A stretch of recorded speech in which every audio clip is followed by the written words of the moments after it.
Las IPAs de primera matrícula del curso de Pensamiento Lógico y Matemático. Ya hoy cerramos todas las sesiones y réplicas que teníamos programadas para este periodo 1601, en el cual ustedes se encuentran matriculados.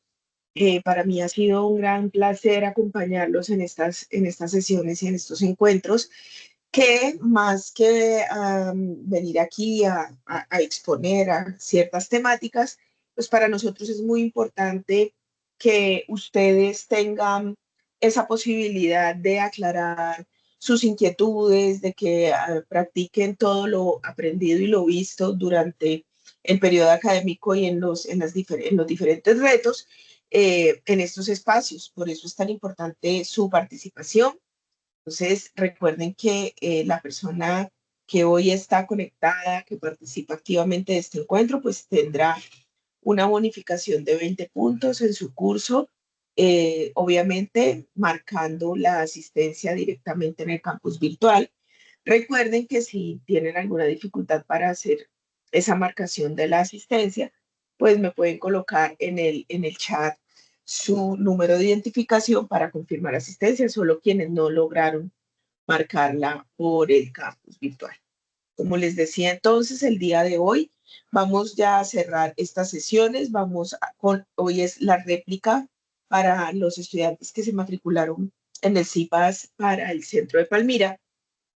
Y pues si alguno de ustedes ya asistió hace 15 días, pues hoy vemos las mismas temáticas. Si se quieren quedar, pues no hay ningún inconveniente, obviamente, pero si tienen otras actividades de pronto y requieren colocar pues atención en otro encuentro o en otra actividad y ya asistieron a la sesión principal, no hay ningún problema si se desconectan. Bueno, entonces vamos a iniciar el día de hoy con nuestra presentación. Siempre que tenemos presentaciones muy gamificadas, la idea es que todos participemos. Y el encuentro de hoy, pues vamos a tratar todo lo que tiene que o está relacionado con el reto 4, pensamiento computacional, piensa, planifica y resuelve. Creo que esta temática de pensamiento computacional a ustedes les ha gustado mucho porque se han dado cuenta que son temáticas que utilizamos o implementamos en nuestro diario vivir, a veces sin siquiera darnos cuenta, es decir, cuando razonamos, cuando operamos alguna tarea, ya sea de nuestra labor profesional o en nuestra casa, estamos utilizando ese pensamiento computacional que tanto nos sirve para hacer unos razonamientos lógicos adecuados. Pero ¿por qué el pensamiento computacional decimos en este curso que es nuestro superpoder oculto? Porque más allá de tener unas problemáticas y tener que encontrar unas soluciones, pues lo que hacemos con estos recursos o con las temáticas de este reto número 4 es darles a ustedes las herramientas para que descubran cuál es la mejor manera de analizar un problema para encontrarle las soluciones óptimas que se requieren del caso. Entonces, no importa nuestra profesión, no importa en qué nos desempeñemos, absolutamente todos de manera intuitiva utilizamos nuestra mente para utilizar ese pensamiento computacional.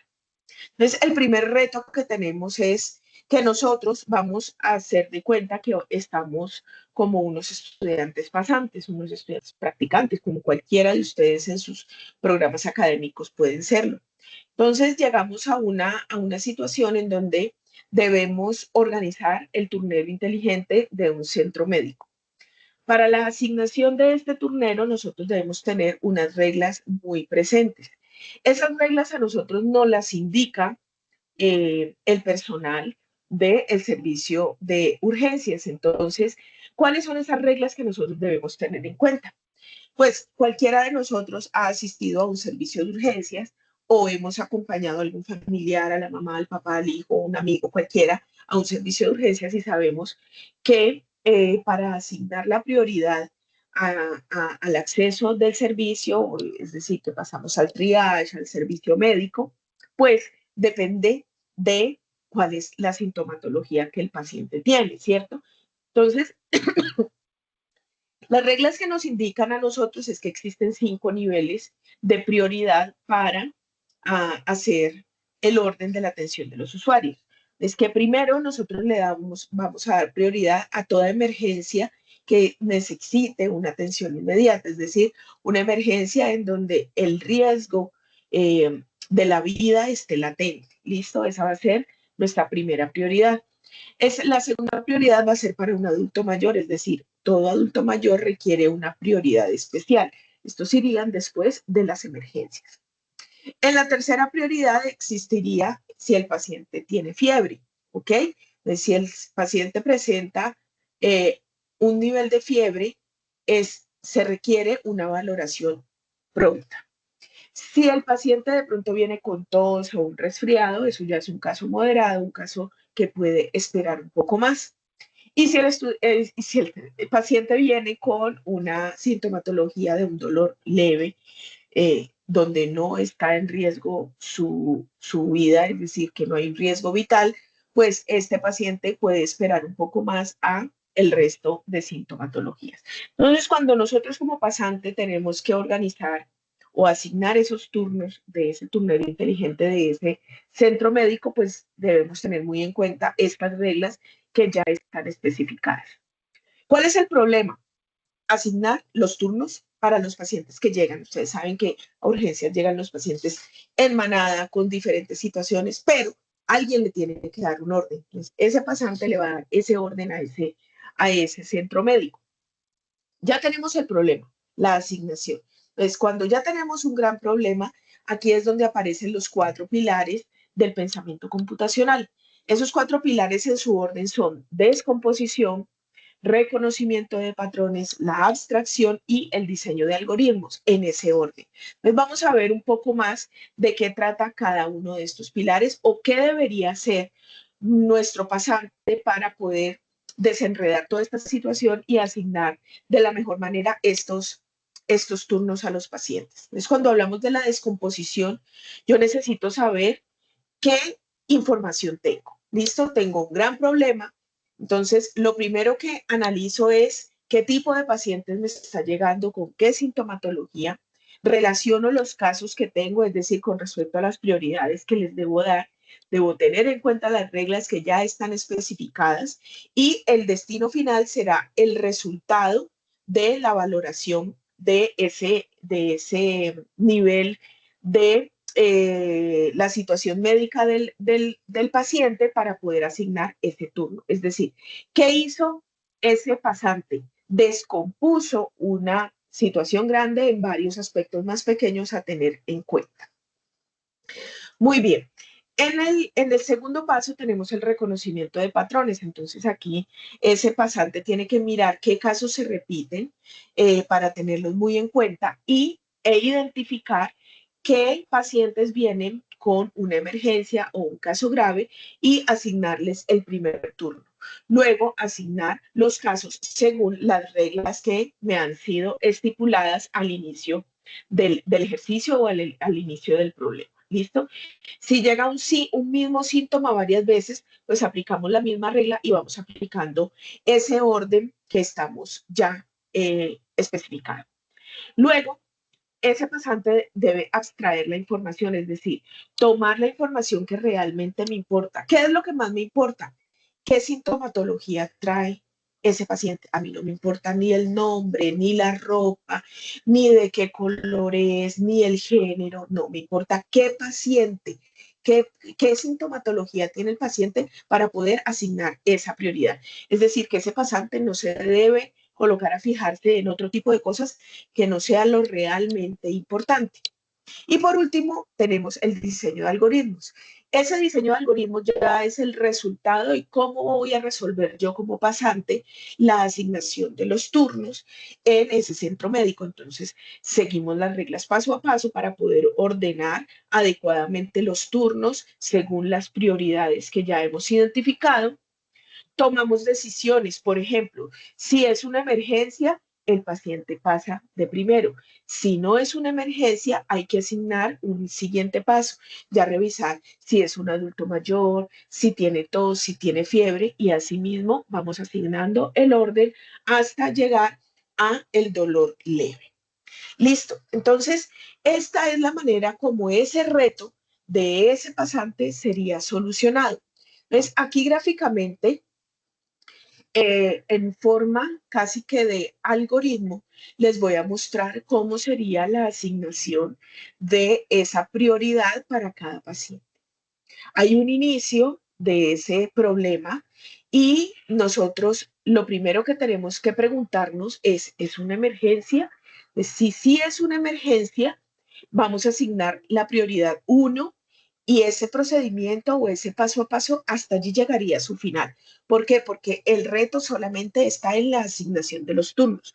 Ya que siga de ahí después, es decir, qué tratamiento, cómo lo vamos a atender, eso ya sería otro problema para analizar. Pero en este momento estamos en el reto solamente es cómo vamos a asignar los turnos. Entonces ya dijimos que si es una emergencia, va con el primer turno y se le da la primera prioridad. Luego, si no es una emergencia, vamos a continuar escalando los niveles de prioridad. El siguiente es, nos preguntamos, ¿es un adulto mayor? Si sí es un adulto mayor, le asignamos la segunda prioridad y llega a su fin. Si no es un adulto mayor, ya nos preguntamos la tercera regla, si tenía fiebre. Y así sucesivamente hasta llegar a la prioridad número 5, que es el dolor leve. Y por último, llegamos al final.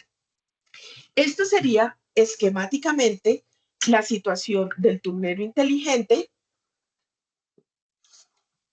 explicada paso a paso y casi que con un algoritmo. No me voy a detener aquí todavía. A puntualizar sobre cómo se visualiza cada una de las símbolos o de las gráficas para poder hacer un algoritmo, porque en esto vamos a profundizar más adelante. Aquí lo que quiero es que ustedes vean que se va asignando esa prioridad con respecto a una serie de preguntas que el pasante se tiene que hacer y a una serie de decisiones. Entonces, el orden correcto para la atención quedaría como emergencia en su primer nivel, adulto mayor, fiebre, tos y dolor leve. Esto ya quedó explícito en ese algoritmo que les acabo de mostrar. Entonces, vamos a ver un corto video de lo que es el pensamiento computacional después de haber visto este pequeño abrebocas. ¿Te has sentido abrumado al organizar un concierto o un viaje? Eso es normal. Es aquí donde entra en juego el pensamiento computacional. El pensamiento computacional implica resolver problemas con lógica y creatividad, pensando como una computadora pero usando tu ingenio. Descomponer un problema grande en partes manejables es como armar un rompecabezas, pieza a pieza. Encontrar patrones es esencial. Imagina notar que las piezas azules siempre son el cielo en el rompecabezas. La abstracción es ignorar lo secundario. Como ignorar esas nubes diminutas y concentrarte en el sol brillante. Los algoritmos son como recetas, pasos claros que guían hasta la solución. ¿Sigue la receta y triunfa? El pensamiento computacional no es solo para programar. Está en todas partes, música, ciencia, y más. Vamos a verlo. En música, escribir una partitura es crear un algoritmo. Cada nota tiene su lugar y ritmo. En agronomía, pensar computacionalmente ayuda a planear riegos eficientes y sistemas que ahorran tiempo y recursos. En psicología, diseñar un test puede seguir pasos lógicos y claros, más allá de lo intuitivo. Los ingenieros usan este pensamiento para diagnosticar problemas. Cada fallo es un rompecabezas por resolver. En administración, el pensamiento computacional ayuda a organizar recursos y gestionar de forma estratégica.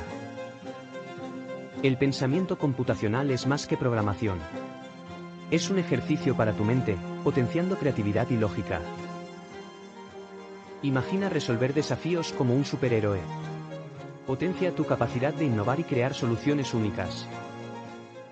Invita a otros a unirse a tu viaje. Juntos, el pensamiento computacional puede llevar a soluciones increíbles. El pensamiento computacional es una herramienta poderosa. Úsala para transformar tus ideas en realidades compartidas. Recuerda, no es solo programar, es aprender a pensar de manera innovadora y resolver cualquier reto que surja. Únete a la revolución del pensamiento computacional. Piensa, planifica y resuelve. ¿El futuro es tuyo? Usa estos principios en tu vida diaria. Cada pequeño reto puede volverse una aventura con el enfoque correcto. Recuerda, todo comienza en tu mente. Comparte tus ideas y motiva a otros a pensar computacionalmente. Entonces, cuando vemos este video, analizamos eso, ¿no? Analizamos que nuestra vida, cuando hacemos un paso a paso de lo que sea, estamos utilizando el pensamiento computacional. Por ejemplo, cuando nos vamos a dar una ducha, eh, eso tiene un paso a paso. Nadie, por ejemplo, ingresa a la ducha, abre la llave, se remoja el cuerpo, se seca, luego vuelve y entra a la ducha, se aplica el jabón y el champú después de haberse secado, ¿sí? Entonces, todo tiene un paso a paso lógico. Aquí estamos utilizando ese pensamiento computacional. Por ejemplo, a las personas que les gusta cocinar, eh, cuando hacen una receta, están utilizando el pensamiento computacional. Cuando primero lavan unos alimentos, luego los cortan, luego los cocinan, analizan, por ejemplo, qué se ablanda primero, que la papa se ablanda primero, entonces se debe meter después que la carne, ese tipo de cosas. Allí estamos utilizando el pensamiento computacional sin siquiera eh, caer en cuenta que lo estamos haciendo, es decir, es algo que está inmerso en nuestro vivir, en nuestro día a día. Vamos a ver entonces esta situación de Laura. Laura y el algoritmo de la vida. Laura puede ser cualquier estudiante como ustedes que están hoy aquí presentes. Vamos a mirar qué pasa con Laura. Entonces, Laura vive en un mundo donde la tecnología avanza mucho.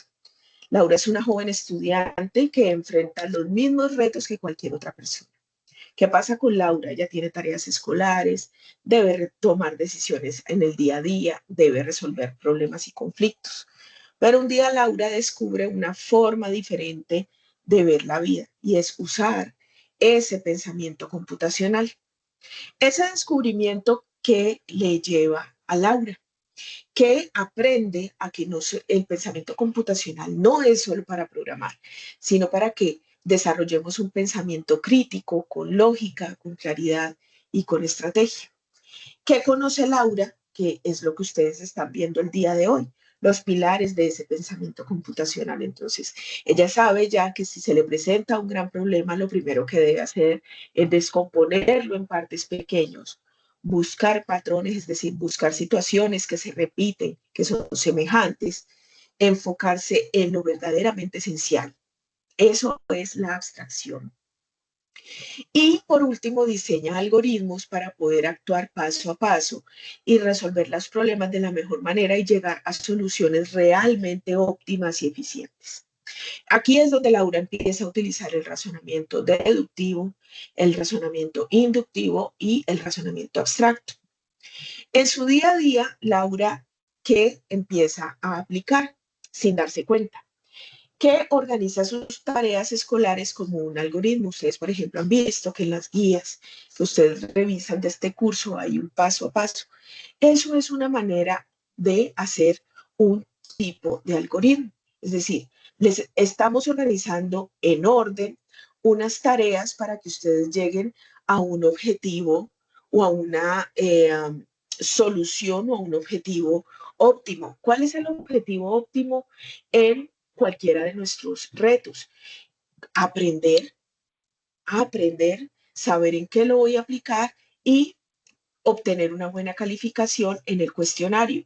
Entonces, por eso nosotros en estas guías les decimos, bien, ya llegamos al reto, primero observemos la guía, observemos la presentación del reto, luego después de leer la guía y la rúbrica, descarguemos el material de consulta, ya sean las lecturas, los OBIs, los OVA, y cuando ya tenemos todo esto ya manejadito, vamos a la presentación de nuestro cuestionario.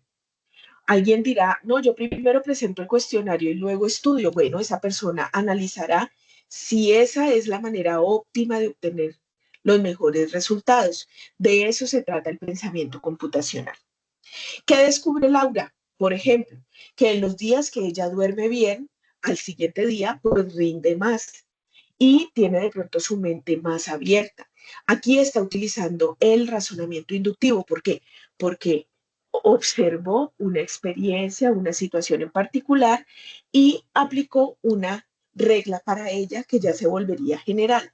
Cuando duermo bien, rindo más. Ya ella que va a intuir que el día que no duerme bien o que duerme muy poco, quizá al otro día no va a rendir de una manera óptima. También sabe que si estudia 30 minutos al día como mínimo, va a aprobar sus cursos. Aquí está utilizando el razonamiento deductivo, es decir, ella está tomando una regla general que es que si estudio 30 minutos como mínimo al día, voy a aprobar. Ella está tomando una regla general para su vida. Y usa la abstracción cuando empieza a eliminar aquellas distracciones o distractores que no le permiten enfocarse en lo que es realmente importante. Esto creo que cada uno de ustedes lo hace en su vida día a día. Ahora ya Laura se ha convertido en una gran profesional y comprendió que una herramienta para lograrlo fue utilizar un enfoque lógico y estructurado que aprendió desde joven en sus estudios. Gracias al pensamiento computacional, ya su capacidad de razonar de una manera estructurada, de abstraer una información que sea realmente importante y actuar de una manera estratégica es lo que le sirvió a ella para resolver los problemas de una manera eficiente, también tomar decisiones de la manera correcta y poder Ahorita liderar hay diferentes bastante procesos. porque Por en favor, todas ¿quién partes activó el están micrófono? ofreciendo cursos, está gratis y no gratis. Por favor, ¿quién tiene el micrófono abierto? Que el de la caseta es gratis y es con el SENA. Por Sí, o favor, sea que son la Lucheli gente del SENA Núñez, que va a enseñar ya la Lucheli caseta comunal. Núñez me colabora con el micrófono.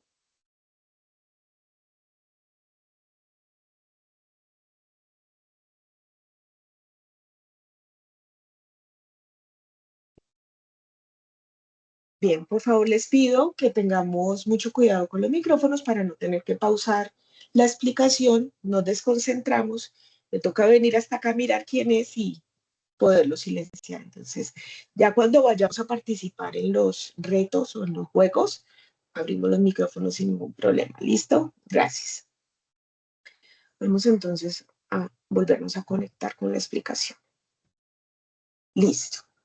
Entonces, esto que yo les acabo de contar de Laura es lo que le puede pasar a cualquiera de ustedes en su día a día. Entonces, vamos a enfocarnos y a comprender muy bien el orden y qué hacemos en cada uno de los pilares del pensamiento computacional. Entonces, ya sabemos, el primero es la descomposición. Tenemos un problema grande, lo dividimos en partes pequeñas, ¿listo? En partes más pequeñas podemos hallar soluciones más óptimas para esa problemática grande. Listo. Luego, reconocimiento de patrones. Entonces buscamos similitudes, qué está pasando de manera semejante y así podemos detectar qué tendencia se nos está presentando y asimismo podemos optimizar esa solución. Luego, la abstracción. Nos enfocamos en lo realmente esencial, lo relevante. Dejamos lo que no nos interesa, lo que no nos aporta para la solución a un lado y nos enfocamos en lo realmente importante. Y por último, construimos nuestros propios algoritmos, es decir, creamos esos paso a paso que son estructuras claras y organizadas que nos permiten llegar a una solución. Muy bien. ¿Cómo vamos hasta aquí? Cuéntenme.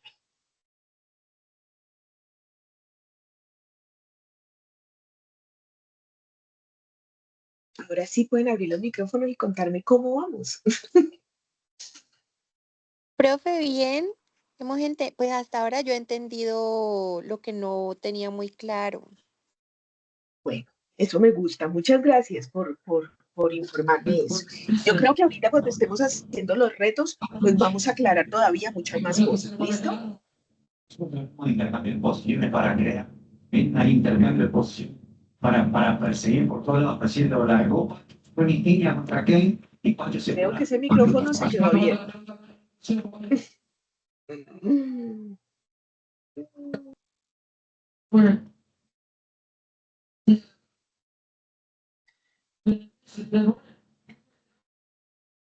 Bueno, necesito porfa que me colaboren para que podamos avanzar. ¿Listo? Con esos micrófonos cerraditos. Bueno, ahora vamos a ver otro caso, y es el caso de María. María es una estudiante de primer periodo en la UNAD y debe cumplir con sus compromisos académicos para no perder ese beneficio de gratuidad. ¿Cuál es la situación actual de María? María trabaja más de medio tiempo, 6 horas diarias. Muchos aquí dirán, ese es mi caso. ¿Listo? Cursa varias materias de manera simultánea. Las fechas límite suelen concentrarse en un mismo fin de semana o en un mismo día. La plataforma virtual puede presentar múltiples actividades al mismo tiempo. ¿Cuál es la dificultad de María o su problema? María siente que el tiempo no le alcanza y teme no cumplir a tiempo con todas las entregas.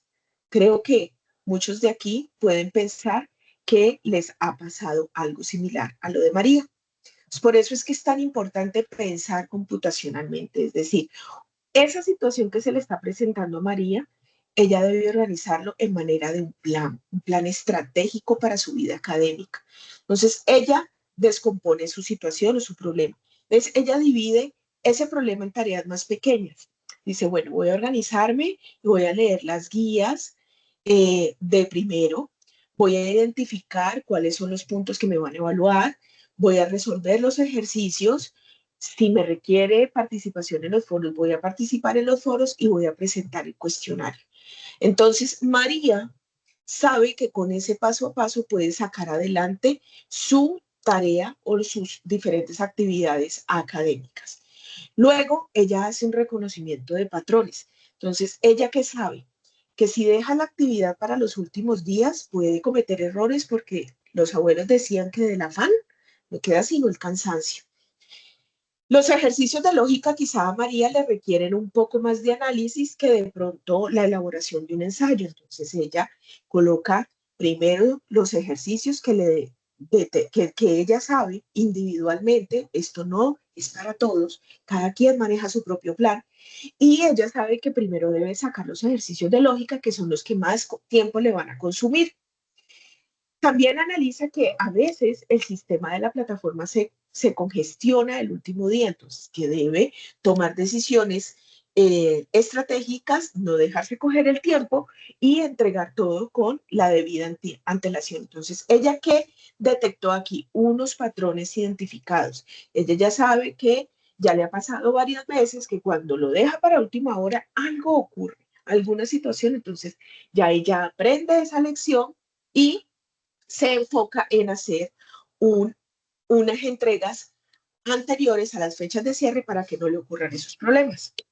La abstracción, ella se enfoca en lo esencial, la fecha límite de las actividades, qué piden las rúbricas, cuál es el tiempo real con el que dispone para las tareas, cuáles tareas o qué pasos son obligatorios y descartar lo que no es esencial, es decir, por ejemplo, que aquí el tamaño de la letra de la guía es más grande o más chiquito, no, eso a mí en este momento poco me está ayudando a resolver mi problema.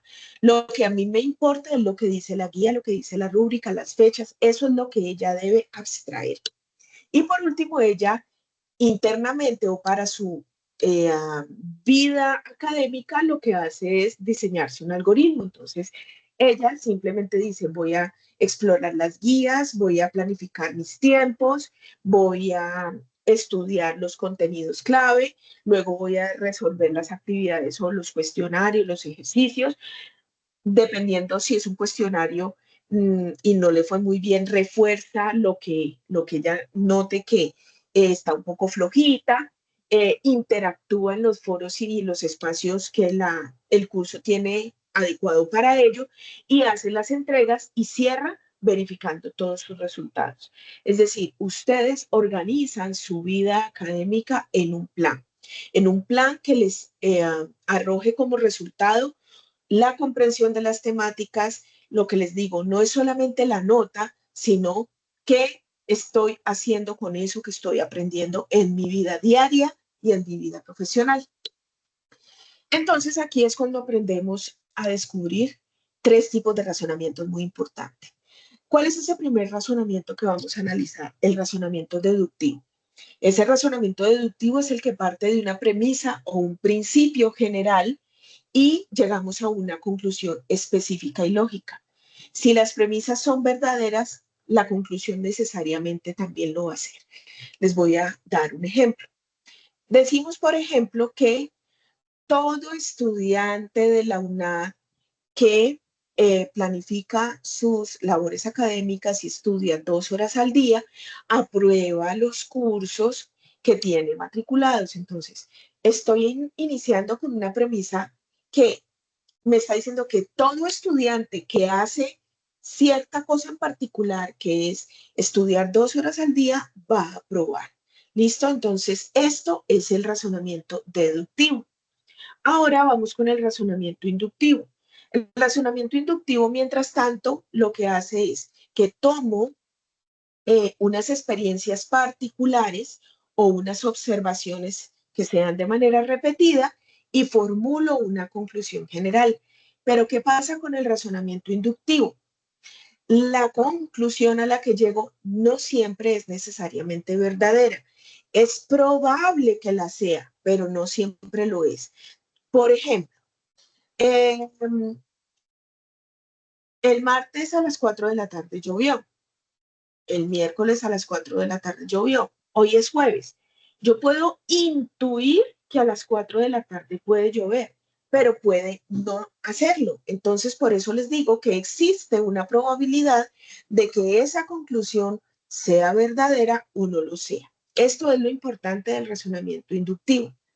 Y el razonamiento abstracto es aquella capacidad que tiene el ser humano de analizar información que va más allá de lo concreto, es decir, que va más allá de un texto o de unos números, sino que utilizamos símbolos, patrones para analizar una situación y llegar a una conclusión. Este es el razonamiento abstracto. Creo que varios de aquí, de los que estén presentes, si son mayorcitos como yo, pues cuando presentaron sus pruebas ICFES en el colegio hace bastantes añitos, quizás no en este siglo, sino en el pasado, por allá en 1990 y algo, existía en la prueba de el ICFES una prueba especial que era de razonamiento abstracto.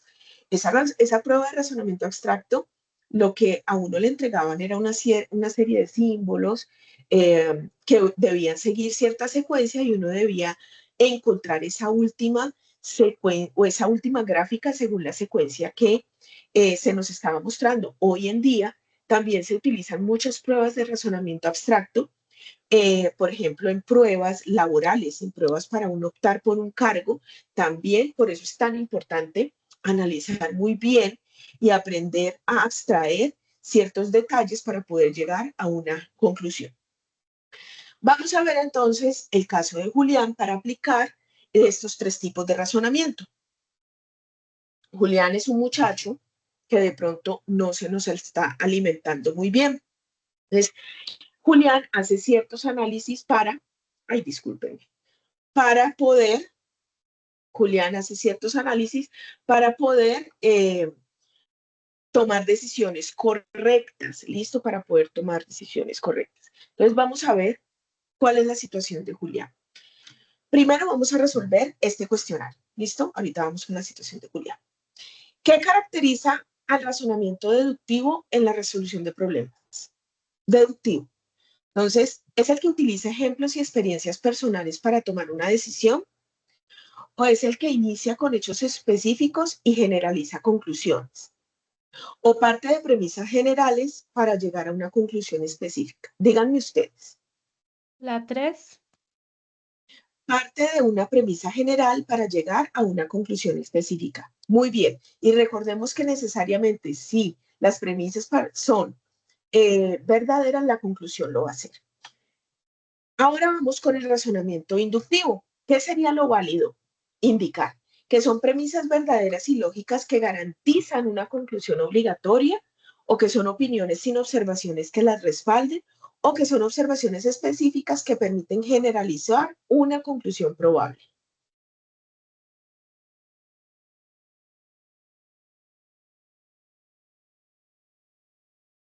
¿Cuál es? Se nos acaba el tiempo. La segunda, Tres. profe.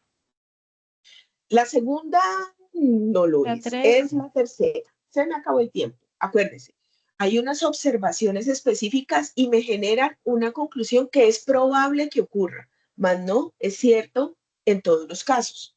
Vamos con el razonamiento abstracto. El pensamiento abstracto consiste en analizar información más allá de lo concreto, utilizando símbolos, patrones, conceptos o relaciones lógicas sin necesidad de experiencias directas. ¿Esto será verdadero o será falso? Verdadero. Exacto. Este es el concepto de un razonamiento abstracto. Muy bien. Bueno, ahí me salió el casito que no nos alcanzó el tiempo. Permítanme porque aquí yo tengo, ¿por qué no me está apareciendo? Así. Vamos entonces con el caso de Julián. Julián es un muchachón que no se nos alimenta muy bien. Este muchachón se está preocupando por su salud y hace estos análisis en su vida. El riesgo oculto de los ultraprocesados. ¿Qué recuerda Julián en su clase de biología del colegio? Que cuando los alimentos ultraprocesados contienen exceso de azúcar, grasas y sal, este tipo de alimentación, va a aumentar el riesgo de enfermedades crónicas. Él analiza que él consume ultraprocesados todos los días. ¿Qué creen que va a analizar Julián con este contexto? ¿Quién quiere participar? ¿Qué analiza Julián bajo este contexto?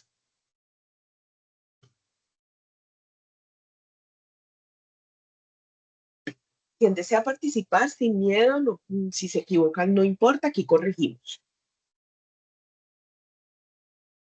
Pero me canso yo de hablar solita. ¿Quién quiere contarnos? ¿Qué analiza Julián? Julián analiza lo que aprendió en la clase de biología, profe. Listo, analiza lo que aprendió en la clase de biología, pero ¿cuál sería la conclusión de Julián sabiendo que él consume todos los días ultraprocesados? Rubén. Buenas tardes para todos. Profe, ¿es un razonamiento deductivo? Muy bien. ¿Y qué, utilizando el razonamiento deductivo, a qué conclusión llega Julián?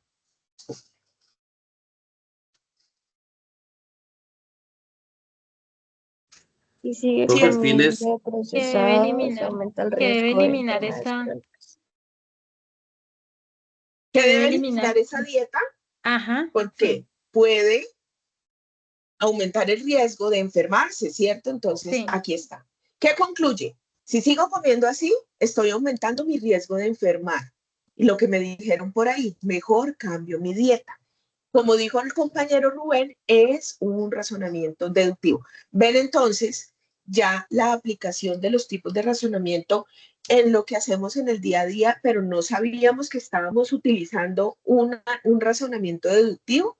Vamos a ver el paso 2. Come más frutas y verduras. Durante 3 semanas, Julián empieza a comer más frutas, verduras y agua. ¿Qué analiza Julián? Ay, perdón que se me entró algo al ojo. Que se siente con más energía, que duerme mejor y que se concentra más en clase.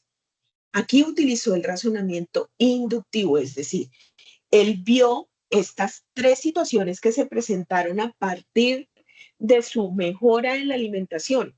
Es el que analizó, cada vez que como sano, me siento mejor y comer saludable sí tiene un impacto positivo. Aquí utilizó entonces el razonamiento inductivo. Mientras tanto, él dijo, bueno, me voy a cuidar, pero no tengo ni suficiente tiempo ni suficiente dinero para unos menús complicados. Entonces, ¿qué hizo Julián? A partir de lo que tenía en su nevera, a partir de lo que tenía en su alacena, hizo unos menús con colores, con porciones, sin escribirlos, quizá utilizó dibujos y él aquí utilizó el pensamiento abstracto. Es decir, si combino arroz con huevo y con ensalada, ahí estoy utilizando lo que tengo en la nevera, ¿sí? Y cubro lo esencial para mi nutrición y no gasto mucho. Entonces, aquí utilizó el razonamiento abstracto. Muy bien. Ahora ya vamos a pasar a lo que es un algoritmo. ¿Listo? Paro. Quedó claro los tres primeros pilares, porque este ya es el último, y los tipos de razonamientos, o quieren que profundicemos en algo más.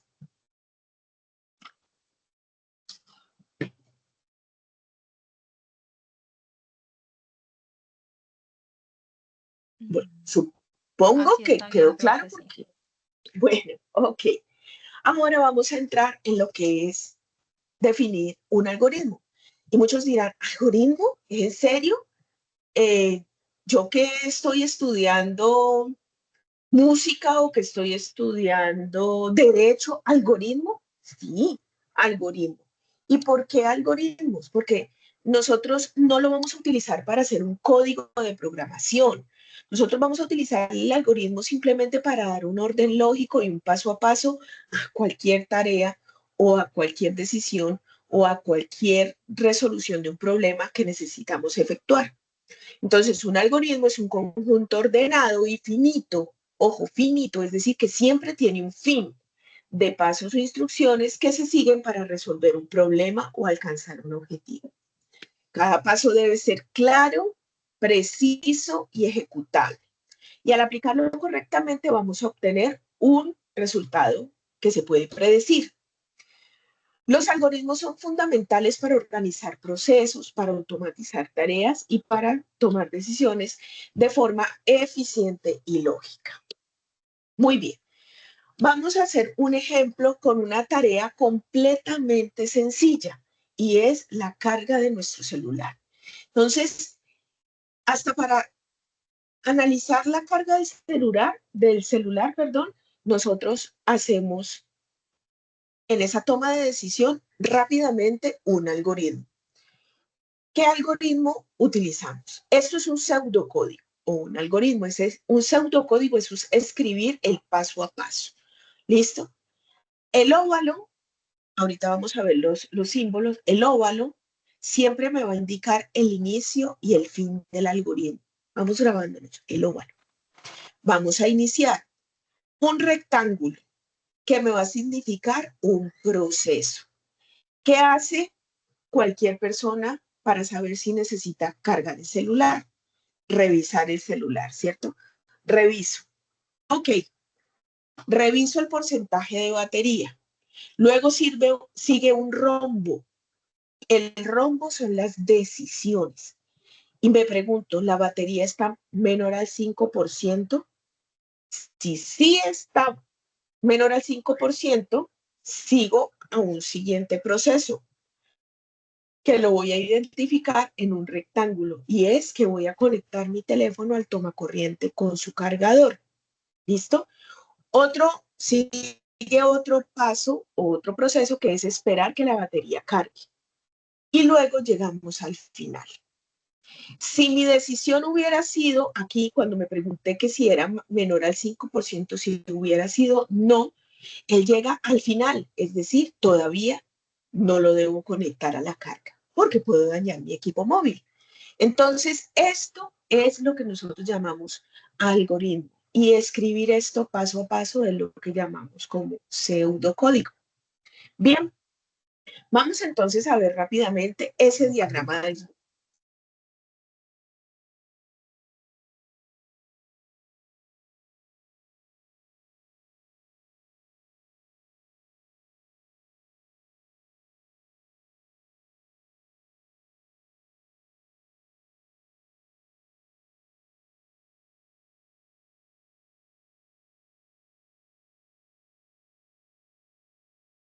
Cuando la decisión es no, es menor al 5%, ¿qué hace la persona?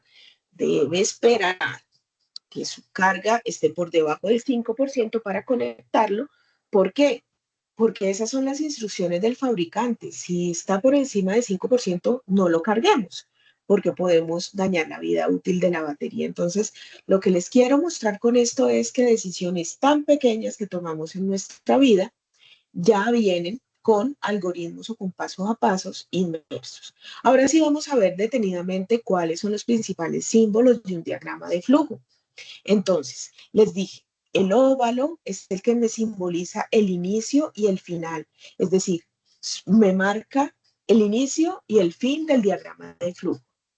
Cuando yo utilizo un rectángulo es porque tengo que hacer un proceso, tengo que hacer alguna tarea, alguna actividad, debo seguir una instrucción, debo hacer un cálculo, es decir, un proceso. Cuando en el algoritmo hay un rombo, es porque hay que tomar una decisión y siempre va a tener dos salidas. Es decir, si sí está ocurriendo, si la respuesta es afirmativa o si la respuesta es negativa, tendrá dos caminos nuestro algoritmo. El paralelogramo me significa que debo introducir información, es decir, o que entra o que sale alguna información. ¿Listo? Y las flechas o las líneas conectoras, pues son las que me dan el flujo correcto o el orden correcto de ese algoritmo. Vamos a ver entonces aquí un jueguito en el que también necesito que me ayuden a participar. Este es con respecto a los diagramas de flujo. Entonces, si yo, por ejemplo, abran sus micrófonos y me ayudan, si tengo que calcular un total, ordenar una lista, actualizar un contador, validar datos, ¿qué figura o qué símbolo debo colocar yo aquí?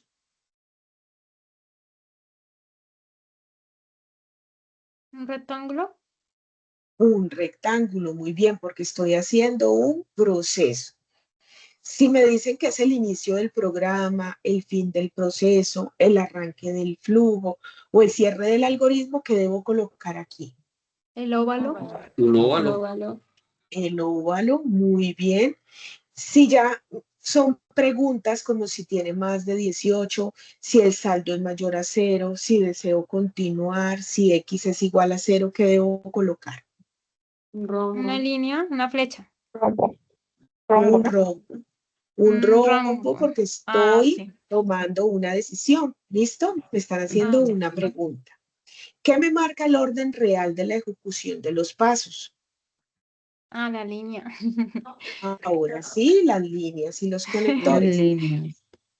Y leer el nombre, ingresar una contraseña, imprimir un reporte, eso es un paralelogramo, que es el que me significa entrada o salida de datos.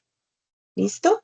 Estos son los símbolos que ustedes deben tener muy presente para el diseño de algoritmos. Muy bien. Continuemos. Miremos, por ejemplo, este algoritmo, que es el de retirar dinero en un cajero automático. Entonces, observemos, se da un inicio, la persona va al cajero automático, otro rectángulo es un proceso, ingresar la tarjeta, en un paralelogramo ingresamos los datos, ¿listo? Ya sea la clave o los datos que el cajero me diga. Se solicita un saldo para saber si tengo dinero o no. Entonces, aquí se hace la pregunta, ¿hay dinero? ¿El dinero suficiente que necesito retirar? Pues si sí hay el dinero, otro dato que debo ingresar y es definir el monto. Retiro el dinero, retiro la tarjeta y llega a su fin. Si no hay dinero, pues llega a su fin. No, no, ya no podemos hacer nada. Retiramos la tarjeta y llega al fin. Listo. Entonces, estos son ejemplos muy del día a día de lo que son los algoritmos para que quienes dijeron, bueno, ¿y yo por qué tengo que ver algoritmos? Esto es lo que queremos que entiendan, ¿listo? Y que lo apliquen. No que a cada situación de la vida le voy a diseñar un algoritmo, sino la importancia que tiene ejecutar unas tareas paso a paso y darles un orden lógico. Muy bien, vamos entonces a hacer este otro jueguito.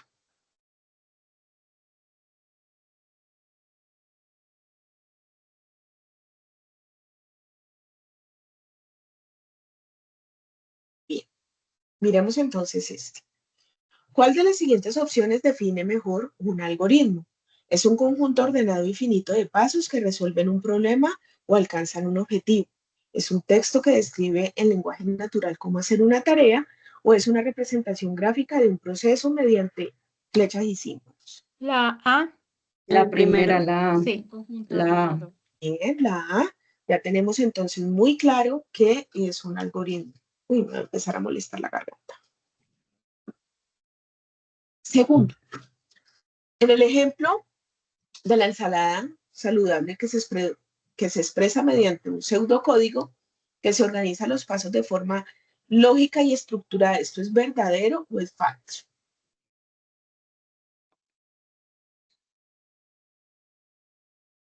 Así sí, no sé. Cuando yo digo que en una ensalada primero saco los alimentos del refrigerador o de la alacena, Verdadero. por favor, Verdadero, ¿no? El verdadero. Verdadero. los ¿Se le llama pico, pseudocódigo, profe? claro, porque es. ¿Se Pero acuerdan la definición que les mostré de pseudocódigo? Pseudocódigo es es colocar paso a cualquier paso. situación en un paso a paso ordenado y lógico. A eso le vamos a llamar pseudocódigo. Pseudocódigo. ¿Listo? Ah, vale. Ok. Muy bien. ¿Cuál es el objetivo principal de un diagrama de flujo? Visualizar un proceso de manera clara y estructurada, guardar la secuencia de pasos de un archivo digital o describir un algoritmo con palabras.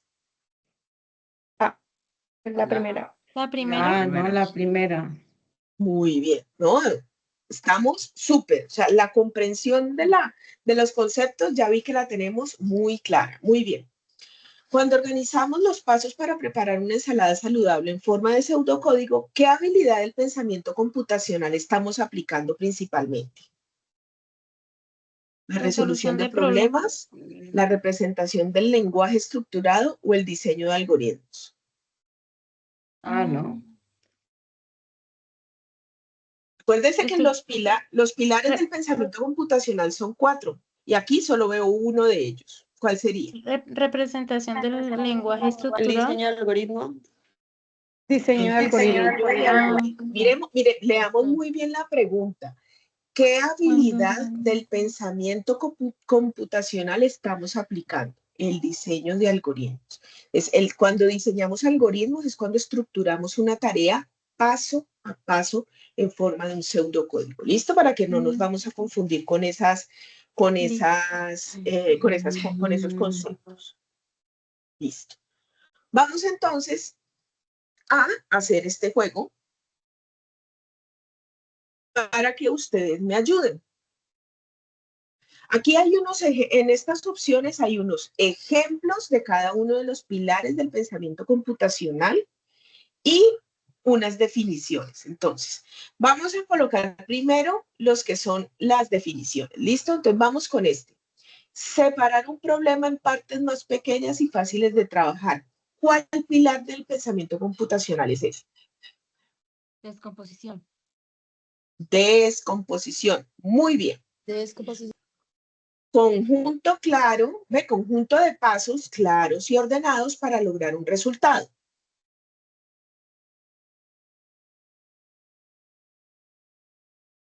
Algoritmo. Algoritmo. Muy bien. Focalizarse solo en lo importante y dejar de lado lo secundario. Abstracción. Abstracción. Muy bien. Y encontrar elementos que se repiten o se parecen. Reconocimiento de patrones. Muy bien. Ajá. Entonces, tenemos claros los 4 conceptos de los 4 pilares. ¿Listo? Para que lo tengamos claro al momento en que estemos resolviendo nuestro cuestionario. Ahora vamos con los ejemplos. De estos que me quedaron aquí, ¿cuál sería el ejemplo del reconocimiento de patrones?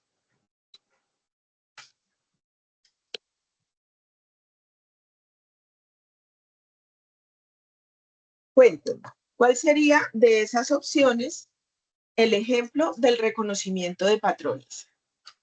¿Qué se repite? ¿Qué se asemeja? Agrupar canciones por género. Muy bien.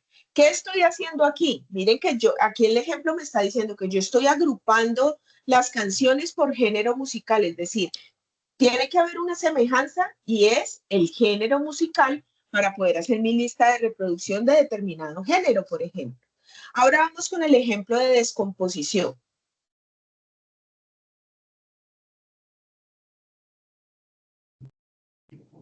El de elegir solo los datos importantes para un reporte. Descomposición es dividir y atender cada situación. Tengo un mueble, armar un mueble, pieza a pieza, entonces atiendo cada parte a la vez. Eso sería descomposición. Muy bien. En el de abstracción,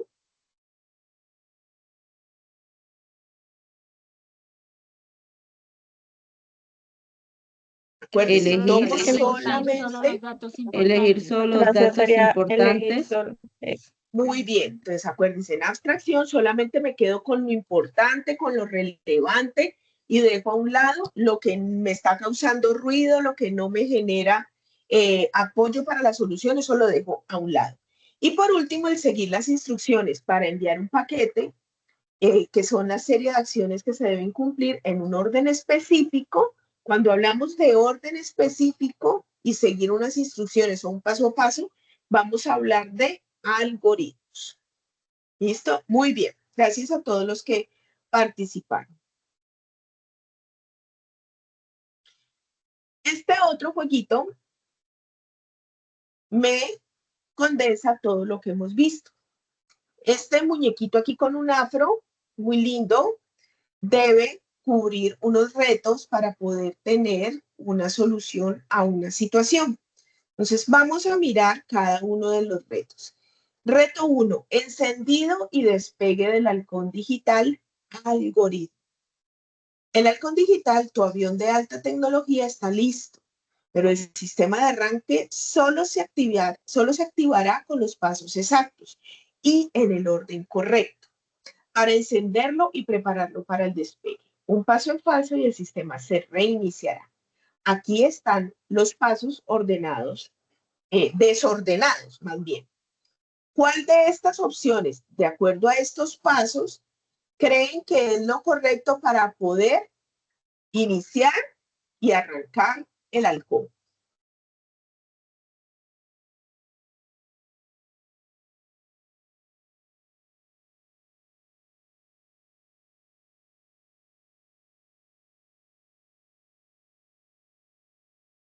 ¿Qué es lo primero que tiene que hacer el que vaya a manejar el halcón?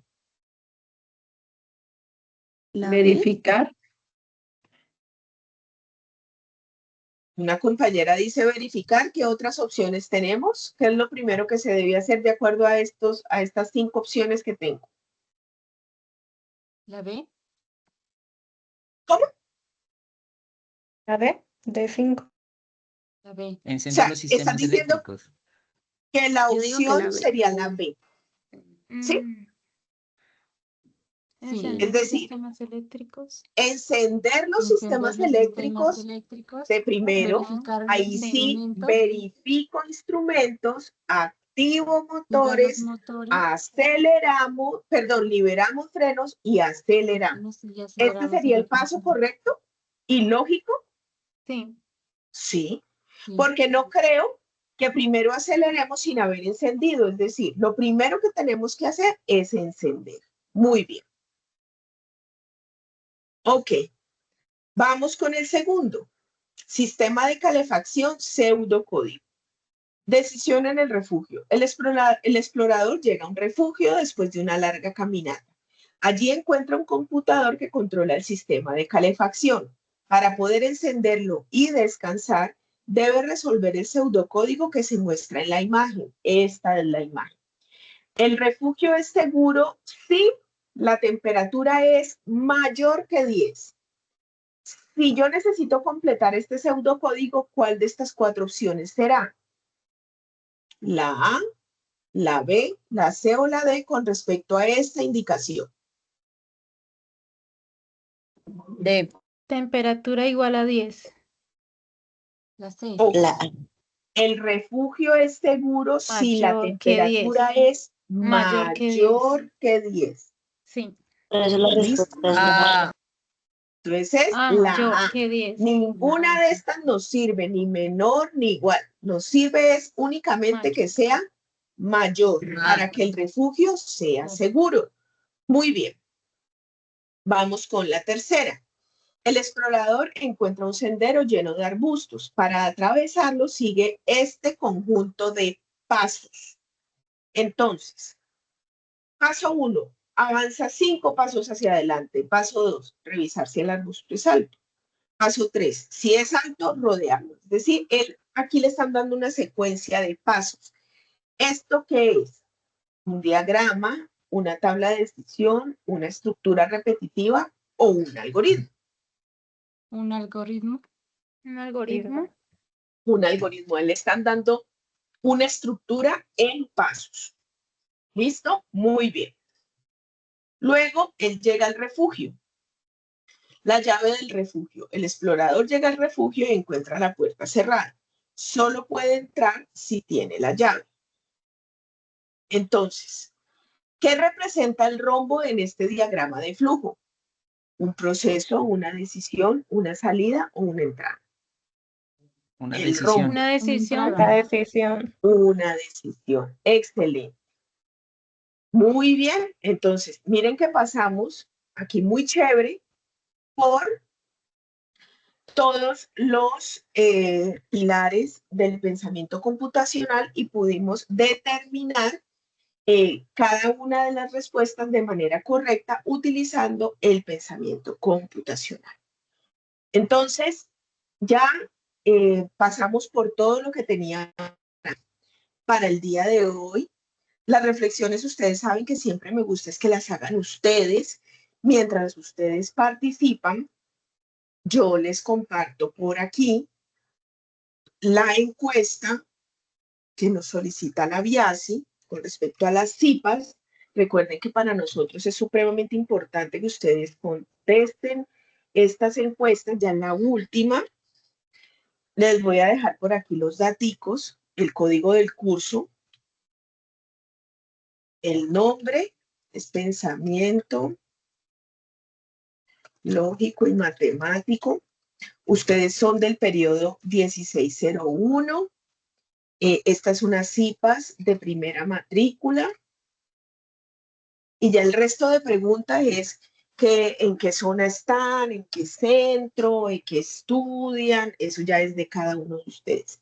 Pero entonces, mientras ustedes todos me colaboran con la solución de esa encuesta, los quiero escuchar y quiero escuchar que me hagan un cierre bonito de lo que fueron estos encuentros, qué sintieron en estos encuentros, vale la pena asistir y sacarle el rato, o creen que por el contrario esto no les ha ayudado lo suficiente. Todo esto nos sirve a nosotros como insumo para mejorar o para que nos llene el corazoncito de que estamos haciendo las cosas bien. Caterine.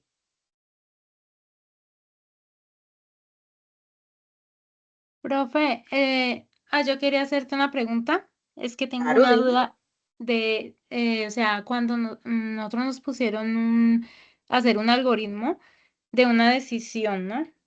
Entonces, había que decidir si Andrés elegía em, instalar un software que era pirata o no instalarlo. Entonces, cuando yo estaba haciendo el algoritmo, yo me confundí mucho haciéndolo porque si lo hacía, pues obviamente tenía cosas legales, ¿no?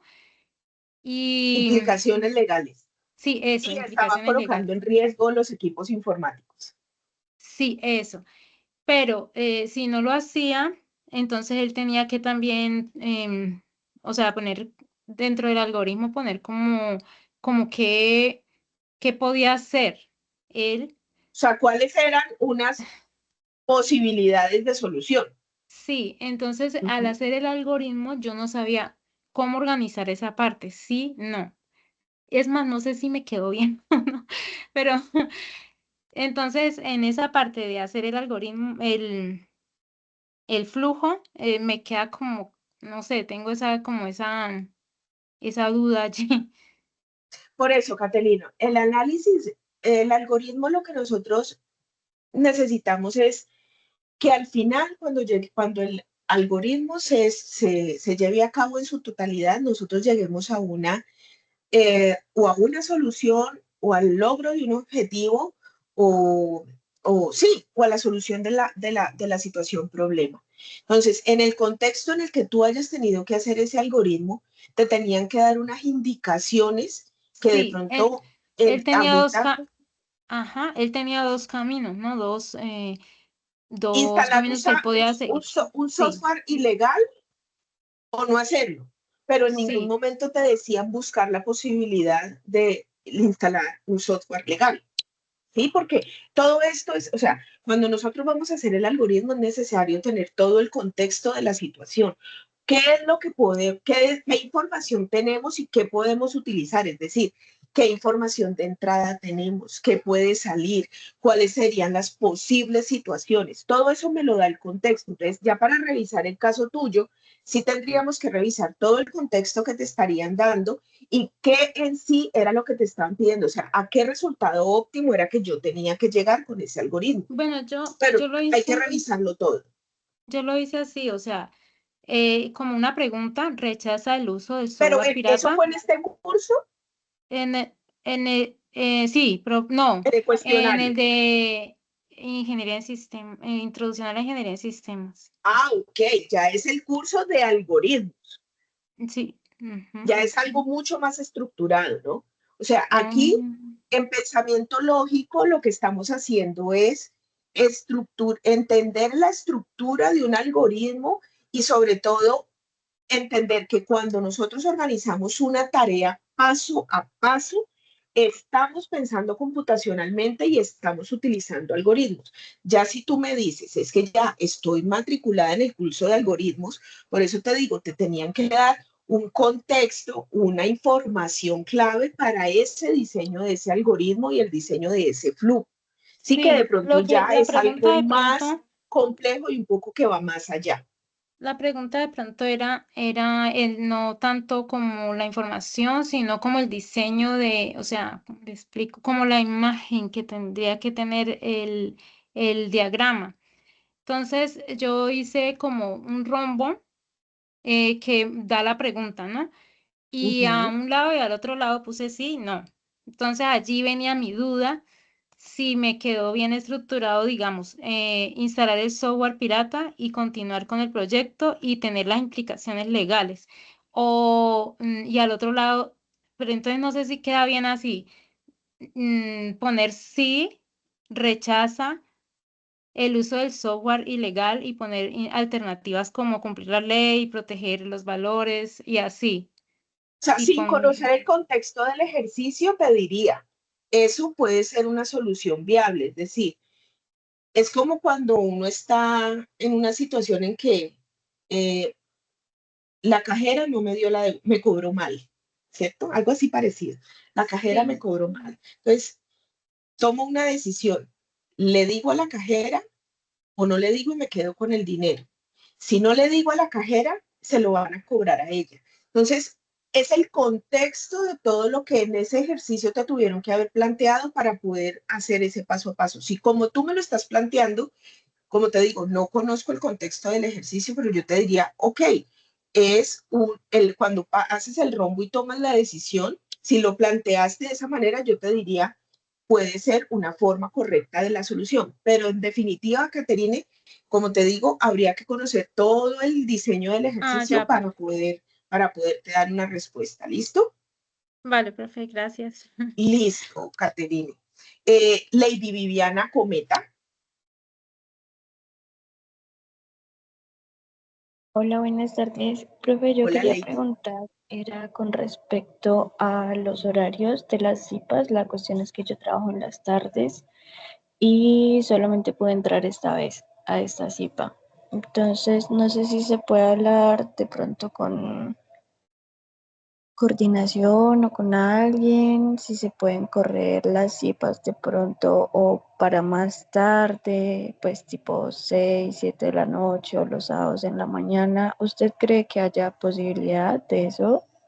Mira, Lady, pensamiento lógico, yo solo te puedo hablar por este curso. Yo soy la directora nacional de este curso. En absolutamente todos los centros donde se abrieron CIPAS, la réplica y la sesión principal son en 2 horarios distintos.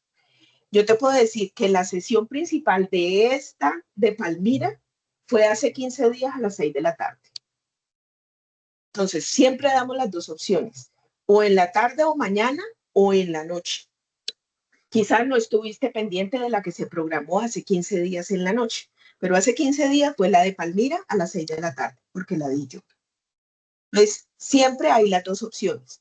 Precisamente lo hacemos en 2 horarios por eso, porque sabemos que tanto hay estudiantes que trabajan todo el día y se les facilita después de las 6, también hay estudiantes que me han manifestado, profe, no lo hagan todo de noche porque trabajo en las noches, por eso también damos una opción en el día.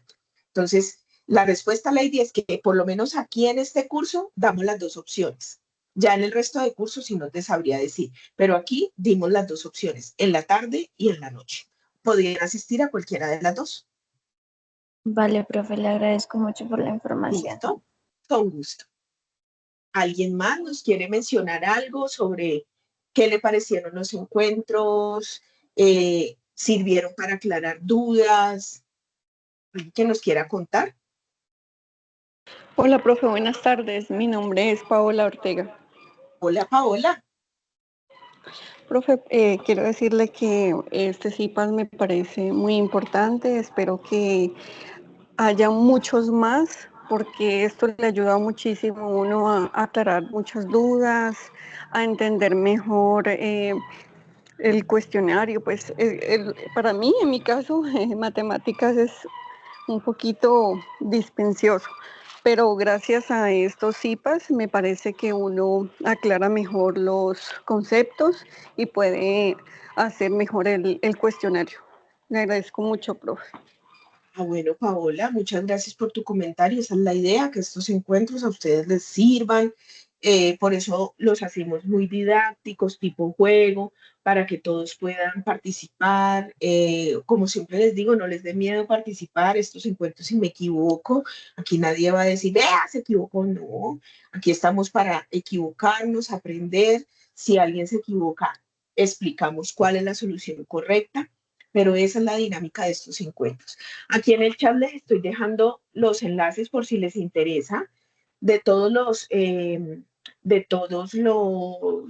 materiales que utilizamos hoy, por si quieren repasar. ¿Listo? Recuerden entonces, ya la otra semana les deben estar apareciendo los puntos de las CIPAS que hayan asistido. También recordarles que hasta el 12 de mayo es la presentación del reto 4, que estén muy pendientes también de la presentación del reto final, para que puedan pues cerrar de la mejor manera el curso de pensamiento lógico y matemático. Les agradezco muchísimo a todos el haber sacado el rato, el haber de pronto sacado el ratico desde sus trabajos o de su vida familiar para asistir a esto, pero pues los encuentros son supremamente importantes para que ustedes puedan, sobre todo, aclarar dudas y ver que lo que nosotros estamos viendo en este curso pues tiene una aplicabilidad en su vida real y en su vida profesional. Les deseo lo mejor en este cierre del periodo académico, no solamente en pensamiento lógico, sino en todos los cursos. Muchas bendiciones, muchos éxitos y de verdad que todos, absolutamente todos, terminen de la mejor manera este bonito proyecto de vida que tienen que ser profesionales, impactemos nuestras regiones de manera positiva. Eso es lo que necesita este país. Un gran abrazo para todos y muchas bendiciones. Feliz tarde, hasta luego. Muchas gracias, profe. Muchas gracias, profesora.